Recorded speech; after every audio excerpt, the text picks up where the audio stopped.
Hello, hello. Trying to make sure I got this correct. I may need to scoot up a little bit. But hey, this is I am, in case you guys don't remember or don't know, it's been a minute. I am GaQuilla Hunter-Mathews. I am a mother of he'll be 4. My baby will be 4 in April. His name is Ellis. He's autistic, and I'm back. I usually go live every month. However, I missed last month because I was sick. So this is kind of a recap of what I would have shared last month. And what I want to talk about today is, hold on, I'm sorry. I'm trying to still get my camera together. What I want to talk about today is cry and continue. What I mean by cry and continue is we're in Autism Moms exclusive community. So we're all moms. Our babies, you know, whether they be biological, non-biological, but they all have an autism diagnosis. I can almost guarantee you, even though you knew in your gut, in your heart, symptom signs, you knew, when you got that formal diagnosis, when you got the paperwork, when the doctor said those words, you cried. You may not have cried in front of the doctor. You may not have cried in front of your baby, but you cried. Because no one wants to hear any type of diagnosis. They may want to hear, the flip side of the diagnosis when things are better. But you don't want to hear that your baby, yourself, your family has any type of diagnosis. So oftentimes the way we release our emotions is we cry. Now, when you cry, what happens on the other side of a cry? Do you cry? Do you cry? Do you quit? Or do you cry and do you continue? That's what I want to talk about today. I want to talk about crying and continuing. There's nothing wrong with crying. It's a natural emotion. We're born with emotions. How you express them is solely up to you. But if you don't express them voluntarily, they'll come out involuntarily. That could be dangerous. That could be dangerous. Mentally, physically, emotionally, that could be dangerous. A good cry, what is it? A good cry is cleanse the soul. But it actually helps you recenter. It actually, if you cry right, if you cry from your heart, from your soul, from your spirit, if you cry, when you cry, after that, you take a deep breath and you say, okay, here we go. I recently saw the TV show called Uncensored on TV One, and it was Tisha Campbell. Her son is diagnosed with autism. Well, she said the first person she called was Holly Robinson Peete, because her son also has autism. She said, oh man, she cried, she cussed, she fussed, she did all the things. She was in every emotion she had, she was in them. And Holly Robinson Peete, let her get her emotions out. She let her get her cry out. And she said, all right, you ready? And so Tisha Campbell was like, what? I guess she was surprised that she flipped so easily to say, all right, you ready? But she went on to say, Holly Robinson went on to explain or further say that, I'm glad you got that out now. Meaning, I'm glad you cried now. I'm glad. Yes. Cleanse your soul, cleanse your spirit, cry. But are you ready? Now that you've done that, let's go. Let's do the things. Let's do what's required. Let's do the work. We've expressed our emotions, and we will do that multiple times. It is required multiple times. But you cry, you continue. It's a perpetual cycle. You cry, you continue. she allowed, Holly Robinson Peete allowed Tisha Campbell to cry. And then she expected her to continue. I was watching the TV show almost in tears, like, finally somebody said it's okay to cry. Because we don't hear that often. What you crying for? Crying is not going to get anything, get anything done. Get out your emotions. Nah. Cry. Cry as many times as you need to cry. But don't stay stuck in the cry. Don't stay stuck in the tears. Don't stay stuck in stagnation. Cry and continue. What that looks like for you may not be what it looks like for me. But it should look like something. Because if you don't have the continuation after the cry, it eventually ends up in depression. And then you're really stuck. So cry. Cleanse your soul, cleanse your spirit, cleanse your mind, cleanse your emotions. Call a friend and say, hey, I just need to cry. And then hopefully your friend is the type of friend that says, all right, ma'am. All right. You had your moment. You good? Let's go. What are we doing on the other side of that cry? I will give you a personal example of a cry and continue. My husband and I had an event last month that we were going to. We were taking our son, who is autistic, but I also had my babysitter with me because she's fairly new. So I just wanted to have a backup plan. Him, her, them. I had a plan. We can attend this event. In the case that Ellis doesn't do well, I have my babysitter. No problem. I had a plan. I had it in my mind. It was going to all work out. Well, unbeknownst to me, Ellis didn't want to go to this event. We hit the doorstep. We opened the door, and my baby lost his mind. For lack of better terms, he lost his mind. He had the absolute worst meltdown I have ever seen. He typically doesn't have meltdowns, so I wasn't prepared. I didn't have a plan. I didn't have a plan B, C, or D because my plan was going to work. I had a babysitter with me. Why wouldn't it work? He's familiar with the babysitter. I even asked the people hosting the event if I could bring my son and the babysitter. They said yes. It was going to work out. However, we hit the door and my baby had a meltdown. And we couldn't really go inside the building because his senses wouldn't allow it. And I was hurt. I was distraught for a good little minute because my husband and I needed that event. We needed to participate in that event. I needed my plan to work. I needed Ellis to go with the flow. And it didn't work. So that wasn't necessarily a diagnosis that I received that made me cry. It was a disappointment attached to the diagnosis that made me cry. Because that was my first sit in reality that sometimes due to his diagnosis, my plan is just not going to work.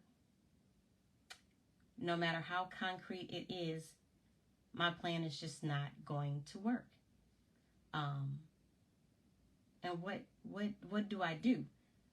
Hold on, I'm trying to see if I can, make sure, go down. Okay. What am I going to do when my plan doesn't work? How am I going to cry and continue with disappointment because I had a plan and it didn't work? We dropped off the babysitter, got home, and I sat at the kitchen table. Like I didn't come into the room. I didn't interact much. I sat at the table in disbelief that this may be the new norm. I don't necessarily want to speak that, but hey, God, is this what this is about to look like? Disappointment, tears, frustration. Do I die in the disappointment? and say, well, I guess that just means we don't go anywhere. I guess that just means, I don't try again because it didn't work? Or do I say, okay, what could I have done differently? Have this, or the next time that we do this, because we're going to try it again, what do I need to try? How better can I script this to maybe potentially work? Because eventually it's got to work. Like, eventually we're going to be able to go to events and Ellis will be fine. That's my continue. Because I cried. I cried because of the disappointment. But then I continued by saying, I am still going to do this. My baby is still going to be able to do this. I just have to figure out an alternative way. I'm not going to let the cry catch me. I've suffered with depression before. I'm not going to let the cry catch me. I'm not going to let the cry keep me. I'm going to cry, and then I'm going to continue. Us as moms, we carry a lot. We carry a lot of people. We carry a lot of emotions. We carry a lot of weight, physically, mentally, emotionally, spiritually. We carry a lot of things. How do you process what you carry? How can you process what you carry? How do you know that you've processed it? Do you still have triggers? Do certain things still set you off in a non-positive way? Have you properly expressed your emotions? Do you know how to properly express your emotions? Do you know that it is okay to cry?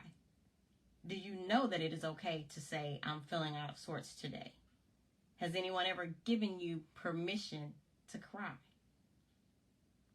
There are several scriptures, I'm not going to read them all, but I have one in mind that gave me a lot of hope. And it is Psalms 34, 17 and 18, verses 17 and 18. This is the Message version. I like kindergarten version. So this is the Message version, and it is very cut and dry. It says, is anyone crying for help?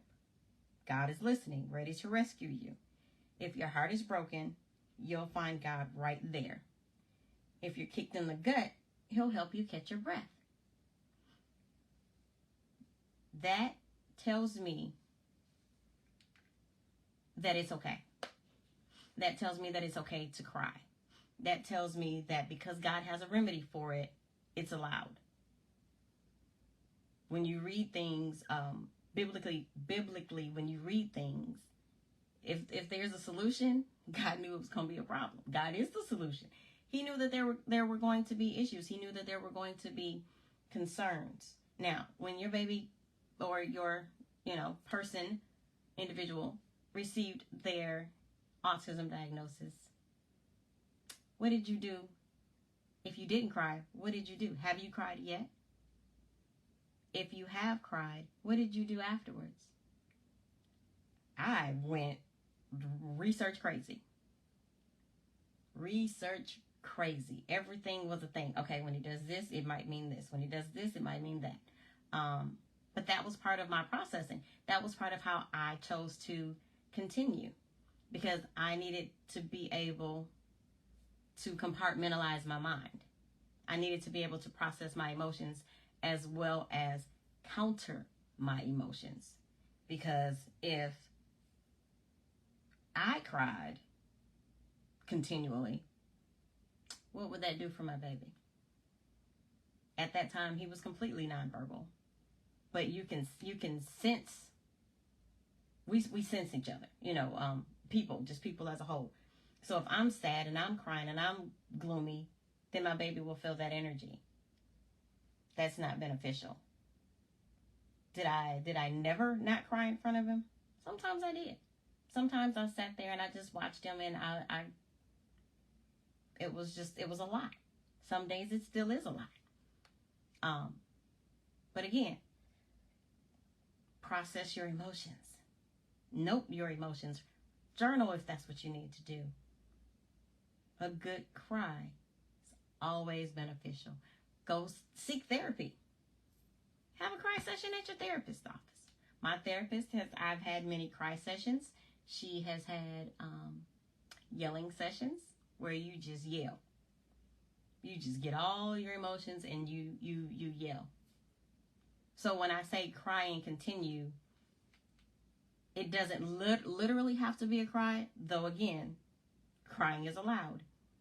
But process your emotion the best way that you know how. That's not harmful to yourself or anyone around you. Process your emotions, but also continue. Continue the fight. Continue the research. Continue the work to improve. Improve for yourself. Improve for the individual that has the diagnosis. Because when they see you, then most of our babies, some of our babies, are nonverbal. We don't know what they know. In a sense, we don't know what they know because they can't articulate it with words. But if they see you crying, they understand. Their heart feels, their spirit feels. And that I don't recommend that. I don't recommend that at all. Because again, when you cry, if you don't catch it, it becomes depression.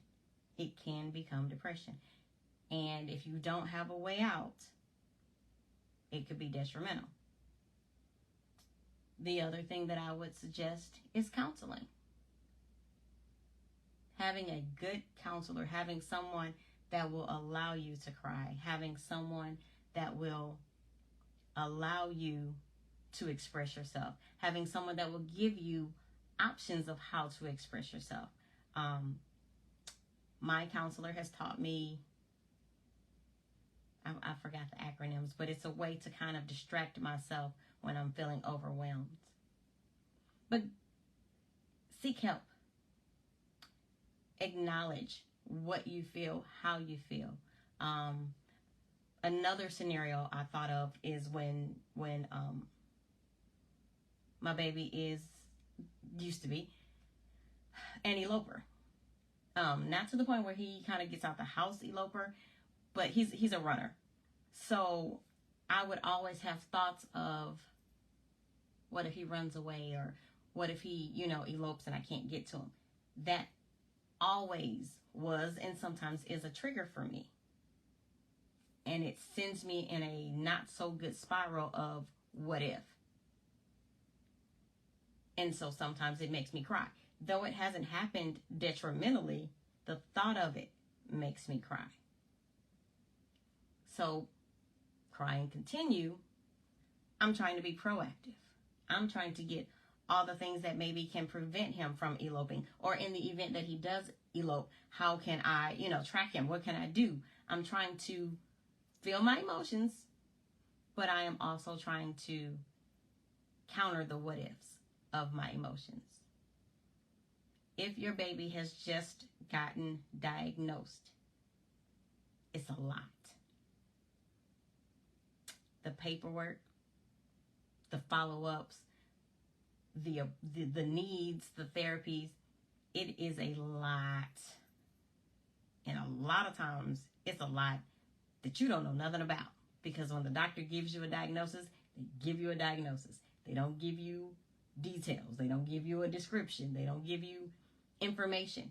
They give you this piece of paper with umpteen words on it. And you have to figure it out. I want to say probably in the first 6 months after every appointment, I cried. I cried. Almost like a wept cry. Because what in the world? But because again, I had experienced depression, I knew that it was detrimental for me to get help. So right when he got into the rhythm of, his diagnosis and me making sure he had what he had, I started seeing a therapist. Again, this isn't the first time, second time, third time that I've seen someone. And I have seen her, he's been diagnosed a little, maybe a year and a half. I still see her. every 2 weeks if possible. Because as he grows, the dynamics change. As the dynamics change, I don't know what that's going to look like. Again, he'll be 4. This was the first time, well, last month was the first time he had a meltdown to that degree. That was new. That made me cry. I don't know what's going to make me cry. But I'm learning that it's okay. I'm fully accepting the cry. I am fully accepting my emotions. I am fully accepting the diagnosis to the best of my ability. I am fully accepting what this does and may look like to the best of my ability. And I am choosing to continue. I implore you to continue. Keep going. Keep researching. Keep questioning. Keep talking. The other thing I did when he got diagnosed is I went to social media and said, hey, your nephew has gotten diagnosed with autism. Who do you know? What do you know? Where do I go? What do I say? I asked for help. I asked for help for him. And then when I got myself into therapy, I asked for help for myself. What else was I going to do? What else are you going to do? I am probably not, because I'm very sarcastic and quick-witted. I'm very like, okay, so we just, all we gonna do is cry? Like, you know, I don't mean it in a harmful way. It's like, all right, okay, yeah, okay. But I was never told it was okay to cry. So I didn't know. I didn't know that it was okay to cry from an emotional standpoint. I knew that it was okay to cry when you were in pain physically, but not from an emotional standpoint, not from a disappointment standpoint. I didn't know that that was okay. Because we carry the world on our shoulders. If we don't do it, it don't get done. That's how a lot of us think. I don't have time to cry. I gotta keep going. I don't have time to cry. Okay. So when you sit in it, and it slowly comes, you're gonna crash. Cry and continue. Cry, crash. You have control over that. May not feel like it, especially again if your baby has just gotten diagnosed. Especially the concerns that we have with our babies that are nonverbal, especially the concerns that we have with our babies attending public schools, private schools, babysitters. We have concerns that a lot of other parents don't have, don't think about, don't worry about. We have a lot to cry about. And it's okay. Like after this broadcast, if you want to put in the chat, or if you want to inbox me and say, I need to cry. All right. Call me, inbox me. I'll put you on speakerphone and let you get it out. I would rather you cry than crash. I would rather you cry than internalize. I would rather you cry than die. If we don't process our emotions, they will process themselves, and we would not know what this is. Mental breakdown. That's what that's going to look like. Trust me, I know. I've suffered with mental illness. I've been in the hospital because I didn't know how to cry. I didn't know how to cry. So I was mad. I didn't know how to cry and continue. I knew how to be mad. I knew how to maybe self-medicate because I have a disability, so I have medicine. I knew how to do that. But I didn't know how to cry and just feel my feelings. I didn't know how to do that. I didn't know how to verbally say, I'm sad. No particular reason. Just having an off day. In my feelings. I'll be all right. I didn't know how to do that. I'll be 48 in July. What? Cry? For what? What? Ain't nothing wrong. And then I ended up in the hospital. because I didn't cry. But now, I will, not that I'm just, crying at the drop of a hat, but I cry in release. Because again, according to that scripture, God has a remedy for my tears. But if I never express them, if I never give them to him, he can't do anything with it. And that's unfair to me. And that's definitely not allowing God to be God. If I proclaim him to be, Lord and Savior of my life, if I proclaim him to be the one that can do it all, fix it all, then I have to release it all. I have to give it all. I have to cry. I have to share. I have to express. I have to say, I am having an off day. I am not okay that my son had a meltdown and I couldn't participate in this one activity. I am on edge that my son may elope at any given moment. That's anxiety, which will lead to crying. It's a different kind of cry, but it's still a cry. Feel what you need to feel. Do what you need to do. Say what you need to say so that you can be the best version for your child. You can be the best version for your family. You can be the best version for yourself. This may sound a little corny or a little funny, but if you don't know how to cry, because again, a lot of us weren't taught that it's okay to cry. Certain songs kind of put us in our feelings. Play the song, put it on loop, and just internalize whatever. I used to know how to stop my cry. I would be like, nope, nope, nope. Here it comes, nope. Because I couldn't justify my cry. I couldn't justify, why are you crying? What is happening? Nothing has happened. Nothing is wrong, or it's wrong, but maybe how to fix it. If I didn't justify my cry, I wouldn't release my cry. Please don't do that. You have a Autism Moms community. You have a community of others who understand. Again, autism is a spectrum. Not every baby is the same. Not every dynamic is the same. But overall, the center of it is that diagnosis. We all have, our babies, our individuals, our families, all have that one pin in the middle that is autism. And then it spans out to whatever, other multiple diagnoses. Couldn't say the word. Use your community.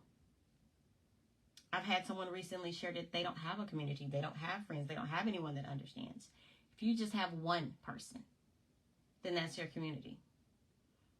Use who God sent you to be what it is that you need.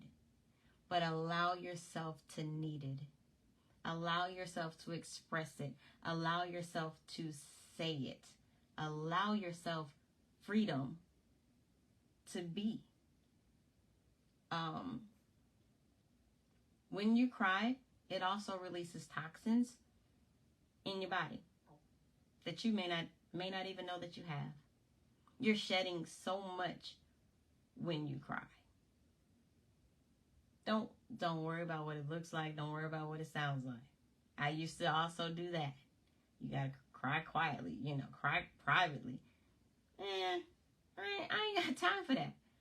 I gotta cry and continue. Like, I got stuff to do for myself, for my baby, whoever. I got stuff to do. So let me go ahead and process this to the best of my processing ability right now. So I can continue. If you don't know how to cry, and then counter that, if you don't know how to continue, Autism Moms believe that is a great start. You can make a post. I don't know how to cry. Somebody gonna tell you. Somebody gonna help you. Somebody's gonna walk you through the process of whatever emotions that will help you process whatever it is that you're feeling. If you don't know how to continue, if you don't know where to start, somebody in this community will help you. That's what it is. That's what we do. That's who we are. We are our sister's keeper. For lack of better words, we are our sister's keeper. But give me something to keep. You know, some may have trust issues. You don't know what they're going to do with your cry. But ultimately, God hears. That's the one you're releasing it to anyways. He may give you a tangible person. He may not. But it's give yourself that. In the fight of being an autism mom, in the fight of making sure that everybody is okay, give yourself that. Give yourself the right to feel. Give yourself the right to heal.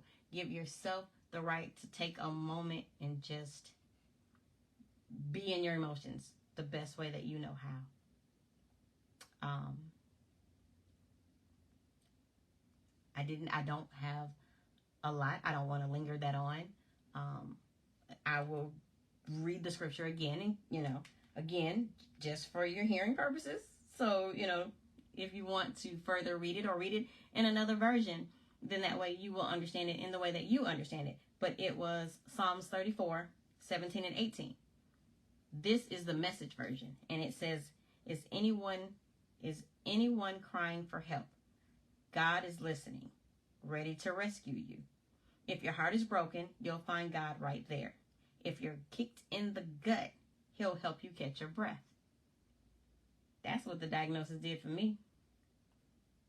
Kick me in the gut. Sucker punch me in the face. Because what is this? Where did this come from? What is this? I wasn't ready. I don't know if you can be ready for any diagnosis, but I wasn't ready.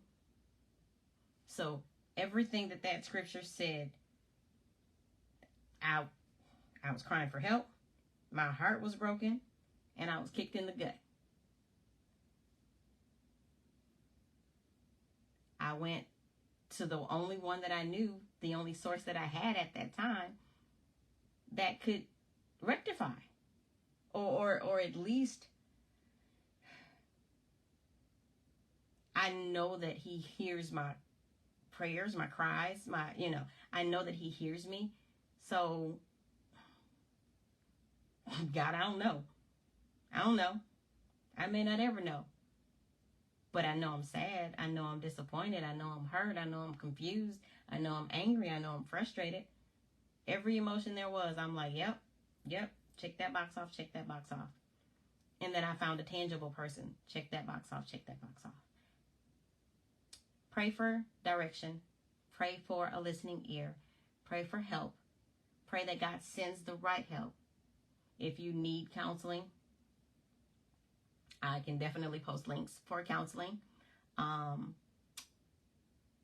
Whatever it is that you feel like you need in order to cry and continue, please share, please ask, please say, so that one of your sisters in the community can help you get what you need so that you can continue. And I'll leave it right there. Thank you so much for tuning in. Hopefully I was beneficial to someone, and I'll see you next time.